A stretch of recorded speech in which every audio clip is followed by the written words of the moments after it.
On this episode, we ponder a deep question. Are long-term expats more immune to Thai struggles than newbies? So if you've ever wondered why old hands like us never seem to get caught up in the expat drama, you'll love this episode of the Bangkok Podcast.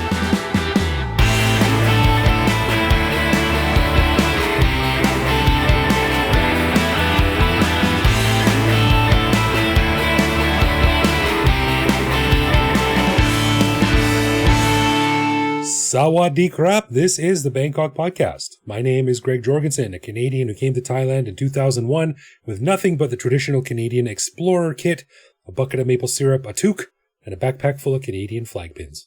I get the maple syrup. What the heck's a toque? You don't know what a toque is? Of course I don't know what a toque is. Who would know what a toque is?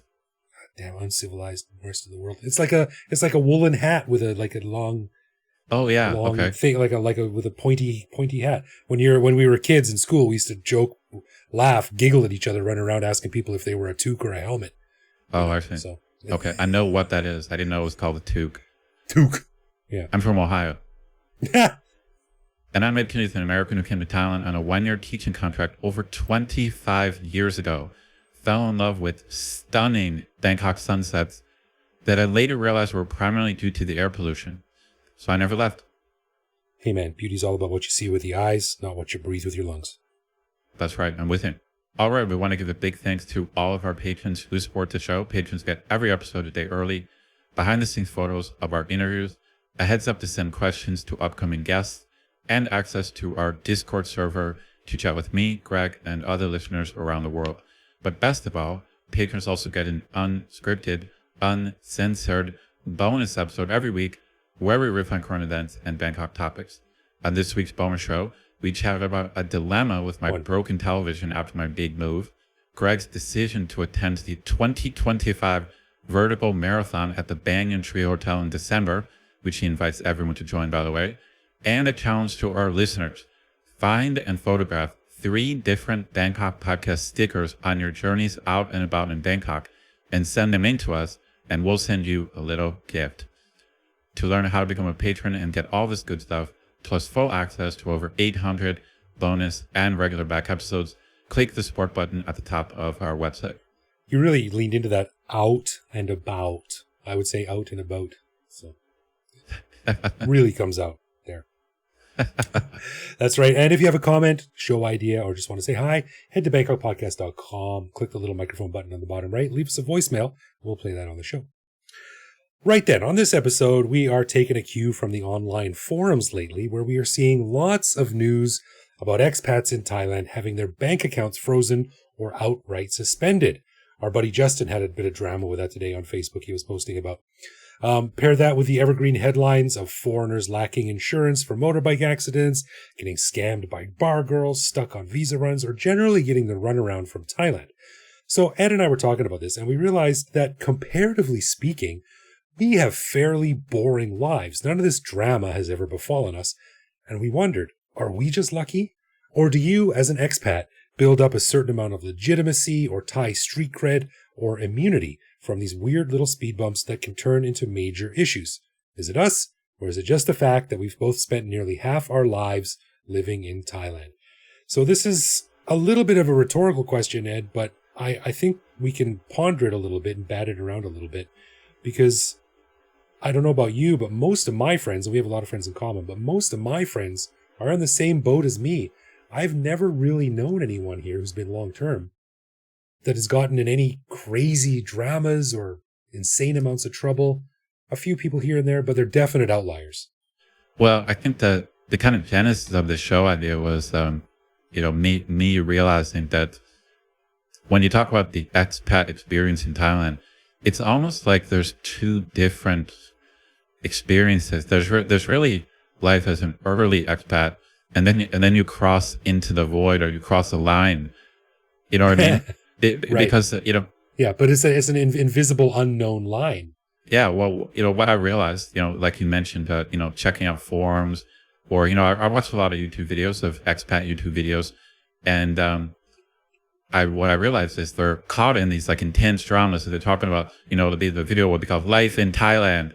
and I'm like, okay, this is my world. I want to hear what other people are saying. And they'll just be talking about X, Y, Z, this, that, whatever. And I realized, wait, none of that applies to me. Yeah. Like, right.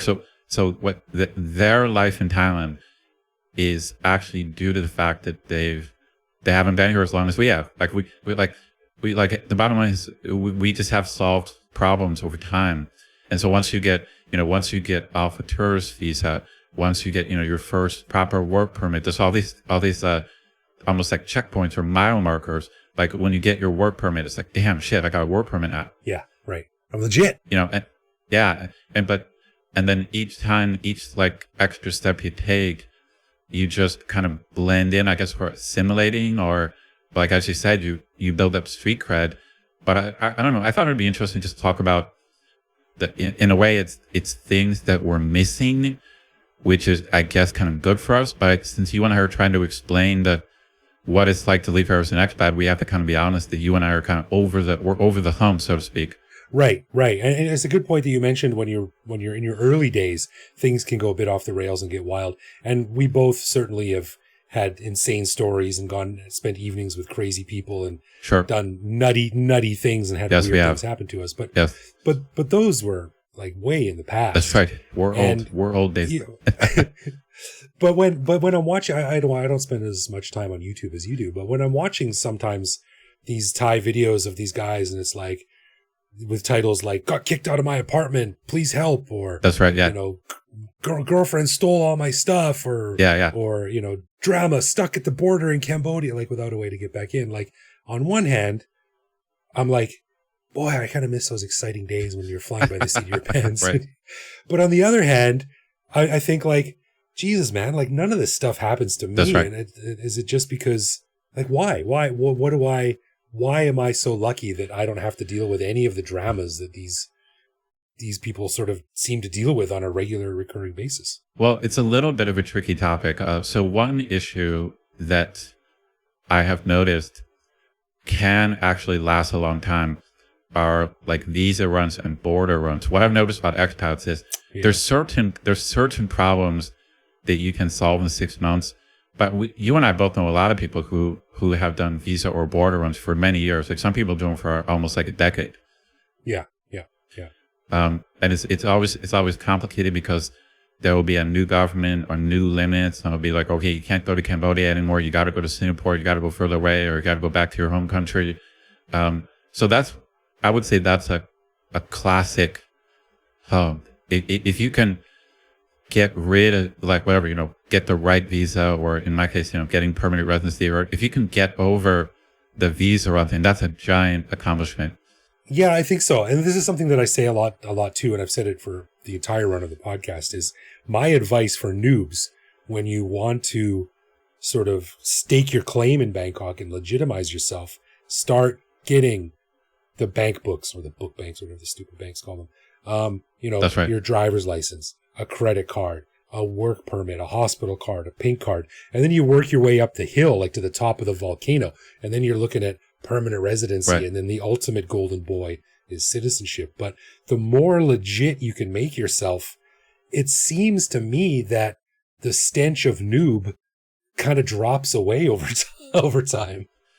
Yeah, no, that's the thing. It's like, it definitely does. So it's like your experience here just becomes completely different. And like I said, the reason I thought of this topic is that I just felt detached, so I'm watching these videos of these expats, and these are not tourists who got here last week. That's another thing. These are people with, after you've been in Thailand 6 months, you actually know a lot of stuff. I mean, you shouldn't act like you know everything, but once you put in 6 months, like you've absorbed a lot of stuff about Thailand. Yeah, I can say it. Yeah, for sure. Like those, like, if you're here 6 months, like, I give you some props, but they tend to be dealing with, like, just problems that we're not dealing with yourself. So I feel very detached. I feel like very detached, like, looking at their lives. And it's stuff like, I mean, your list was actually pretty good. It's like when you first have to deal with a Thai landlord, or when you, like your first relationship, or like dealing with like nightlife, and there's just these classic dramas, as you put it. And I'm like, man, it's been a long time since I've had to deal with any of it. Yeah, exactly. Yeah. And I wonder though, like simply existing in a place for X number of months or years, there's got to be more to it than that, right? Because I'm an idiot. I haven't done anything special. Right. But just does simply being able to sustain your life at a certain level in Thailand, like, does that give you enough propulsion to launch you over the fence of noob? I'm going to keep bringing up that topic. I'm thinking back to my early days, and I was dating, girls, and the only thing they wanted to do was get pregnant with a farang baby and move to the farm. Like how many bullets did I dodge, right? And I've done some crazy visa runs where I've had some not cool experiences, and and been forced to do this and that and sort of wiggle my way around a bit, but I haven't like happened upon a grand solution to this stuff. Yeah. It just seems that the longer you spend here, that it slowly just falls away, and I don't know why. Well, I think you're right. It's like all those small like legitimacy steps. I think you're right. Like it's not. There's nothing official about it, but once you, like you said, like you get a bank account, you get a credit card, you get off a tourist visa, and you have a proper like non-immigrant visa, and then you get a proper work permit. It all seems to add up somehow. Oh, the other thing I want to mention is you and I are very honest about our level of Thai. We make fun of our Thai all the time, but the simple truth is you and I both have basic Thai, like more than your typical guy who's been here a couple months for sure. And that's also this thing. Like if you just know some basic Thai people treat you completely differently. Like they realize you're not a tourist. Yeah. You know what I mean? Like you just get it. Like if you have, I don't know what the cutoff would be. Honestly, if you have 20 words of Thai that are not horrible, you actually reach a different plane of how Thai people treat you. Figure out the shortcut. If you say sing instead of singha and suvarnabhumi instead of suvarnabhumi, like immediately you're 10 steps ahead. Because when Thai people approach you as a foreigner, they assume you're a tourist. And if you say no, they know what no means. But that's a sign. But that's a sign that you don't speak Thai and you're a tourist. So if you say no, that's not the magic word. Like the magic phrase is like mai ao or mai ao kap, or so you're saying like no thank you in Thai. Right. That's how I feel too. And they've either got to kick up their game a little bit, or just be like, oh, forget about this guy. He's not a tourist. That's right. And so anytime I'm dealing with anyone in like a formal capacity, I always flash whatever documents I have. Like, half the time they hand stuff back to me, but this is, just along with what you're saying. If I'm dealing with the bank, a business, renting something, it's like I put my passport down, my permanent residency. I have a pink like national ID card. I have my university ID. Right. I'm just like bang, bang, bang, bang. Are you like me when you go to like some place and they ask you, they just go passport, and then you whip out like a Thai government ID? Do you feel kind of like you're anteing up in poker? Like you're like, oh yeah, you want my passport? That's for amateurs. How about my bike app key? How about my driver's license? Huh? That's right. Yeah, for sure. But it is those things. So it is the official things, but it's also small things. I think about how you act and knowing some Thai. Like it's our Thai is legitimate enough that we're not going to be ID'd as like recent expats. We're not going to be ID'd as newbies. Right. And the language thing is interesting too, because I was thinking about that and it sort of turned me on to another idea, which is, I think that like every guidebook you'll ever read says, if you learn a few words of Thai, it'll go a long way to, improving your life and making Thai people friendlier. And if that's true. But I think that actually is like just a small sliver of the fact that I think that Thai people place a huge amount of importance on going legit. So like if you put in the work to give a little bit of yourself to Thailand, then they will cut you a lot of slack in trying to, everything from trying to scam you to making assumptions or stereotypes about you. Like, I think that they they respect that a lot. They respect that you're based here, that you've sort of tried to build a life for yourself here. For sure. That a lot of these things just automatically, like once they realize that, then they sort of like you pass into a higher sphere or something like that. Agreed. I think, I think it's funny. I think both good and bad Thai people are actually doing the same thing, because I think that scammers are clearly looking for newbies and tourists. You know, it's like they're like that's their advantage. That's their leverage, that you don't know the rules.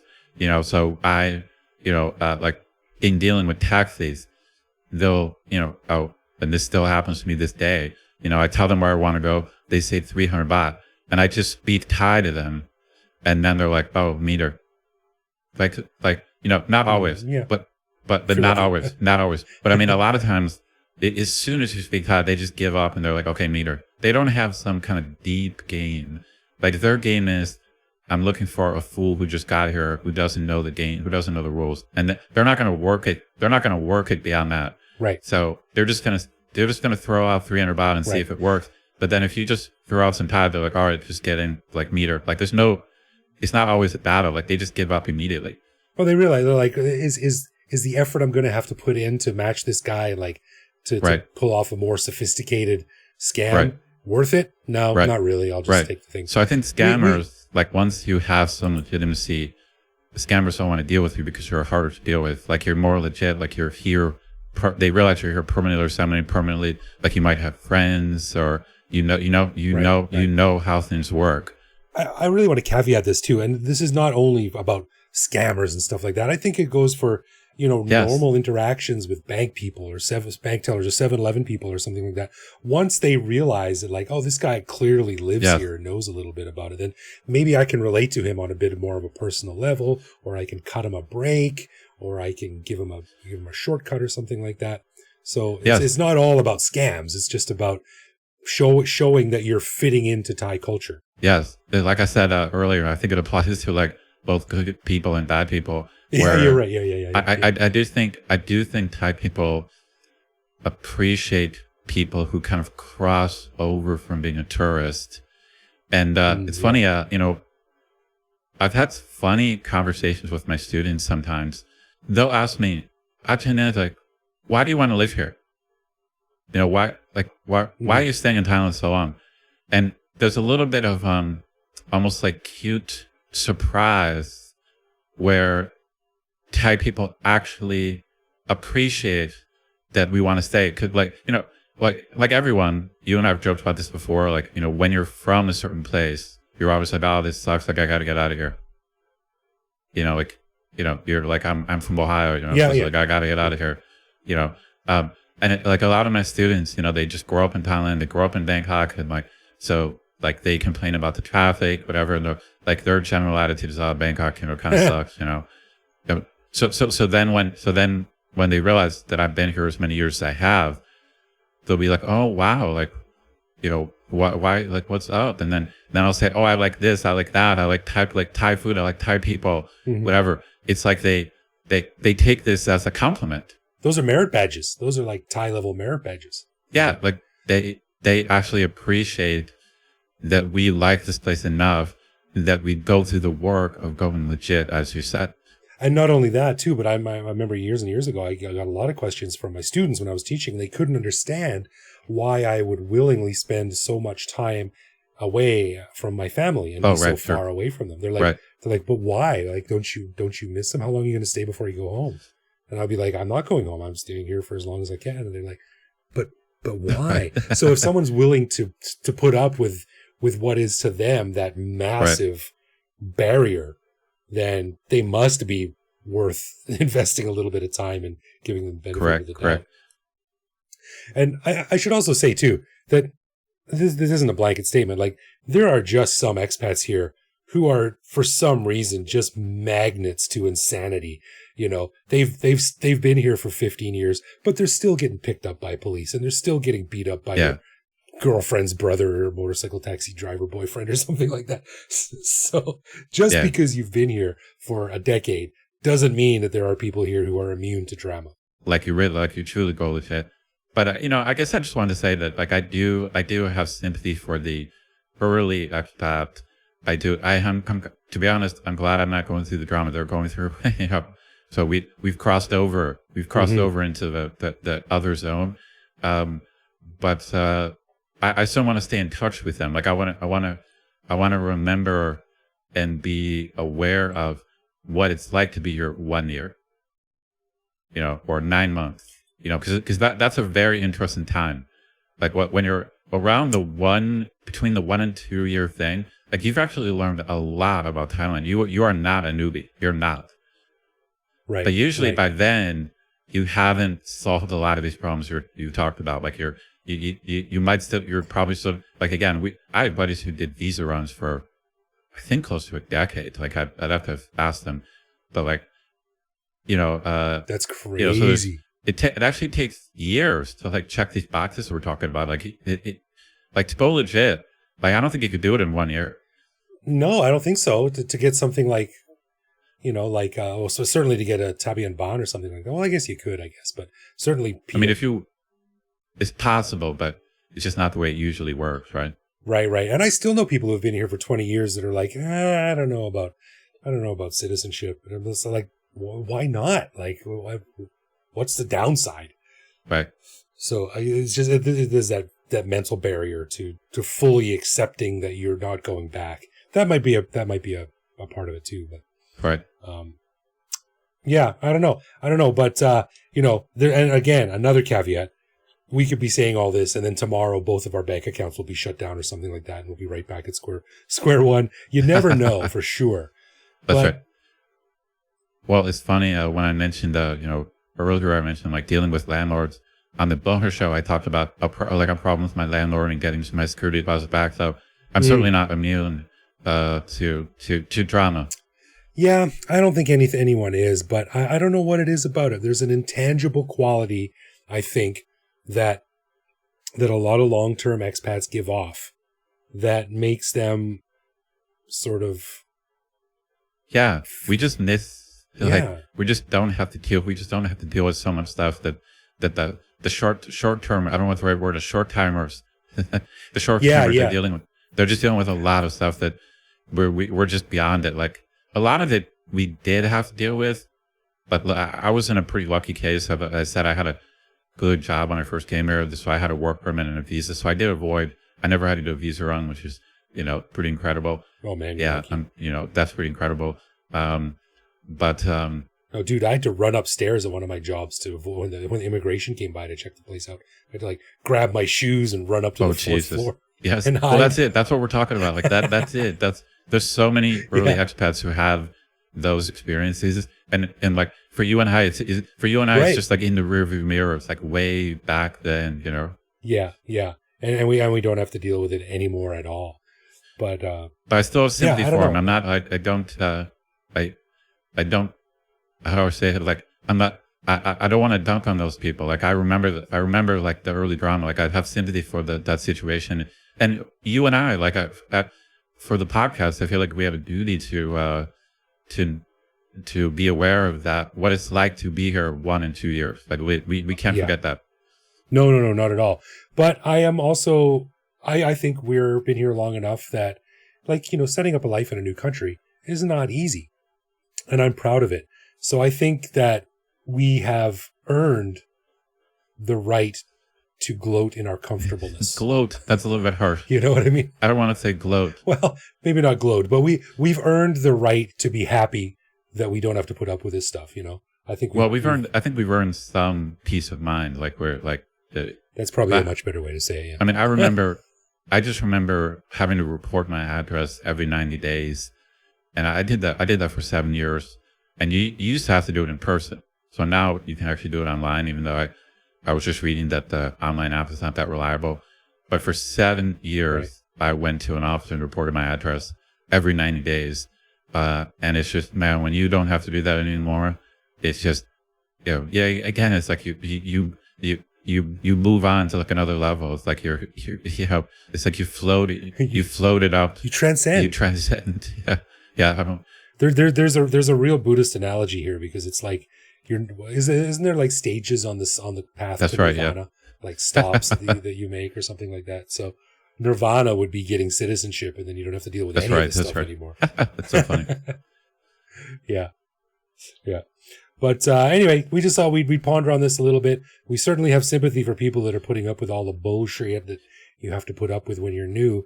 But your advice, stick around. Yeah, your advice is well taken. I think that if you've been here 1 to 2 years, even though the paperwork is bullshit, the bureaucracy is bullshit, it's worth it. I think your advice is right. Like, just try to get as legitimate as you can. Yeah.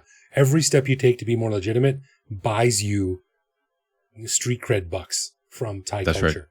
Right. And Agreed. They're worth more here than they are back home, I guess. I don't know. Agreed. All right. Well, let's get into some love, loathe, or live with, where one of us picks a particular aspect of living in Bangkok, which we discuss to decide if it's something that we love about living here, loathe about living here, or have come to accept as something that we just have to learn to live with no matter how we feel about it. And this week, Ed, it's your turn. What do you got? All right. I got something old school that has recently come up in my mind again, actually because of my move. So I don't know exactly what to call this. So I'm just going to call it the wet bathroom. So the basic idea, listeners out there, if you don't know this, a lot of Thai homes, and maybe even some hotels, but not like nicer hotels. The basic idea of the bathroom is that it's designed for the whole thing to get wet. So it's like like a bathroom door will be made out of like cheap plastic, and there'll be you'll have your hose like a bum gun, and the basic idea is that like the entire bathroom can be completely hosed down like at any time. Right. Yep. And that's how it's clean. So I've got some thoughts on the wet bathroom. Like what's your take on this? I'm all for it, man. I am totally on board with Asian bathroom transmogrifications. But I will say that I think Thailand is really only halfway there. So let me explain. So yeah, I'm all for it. And I'm not a big, like, if you want to spend an hour in the shower, then having a big, like, multi-shower head setup is probably awesome. For me, I'm in and out. I don't even have hair to wash. So I don't really care if I've got like a really small shower or something like that. As long as the water's warm and I can move around okay, it's fine with me. So having a small bathroom that I can just spray everywhere, I don't need to be in the bathroom for too long. I'm in and out, and then I forget about it.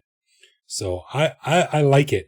But I will say that I think the Japanese have it figured out, unsurprisingly, 100%. Because in Japan, a lot of places, they actually have the sink above the tank on the toilet. So when you wash your hands, it goes to fill up the toilet tank. Yeah. Oh, wow. Which you then flush, like you use as flushable water. My point is not really so much about the technology. It's just about this. I just think of Thai bathrooms as being wet. It's like they're like, because it's all linoleum, it's all tile, and then it's kind of designed just to be hosed down. Yeah. Like that's so I just brought this up because traditionally, like historically, I never liked this idea. Like I never got it. Like back in the day, my wife, really, like when she cleaned the bathroom, she would just like hose it down, and then I would walk in the bathroom and I'd be like slipping or something. Yeah.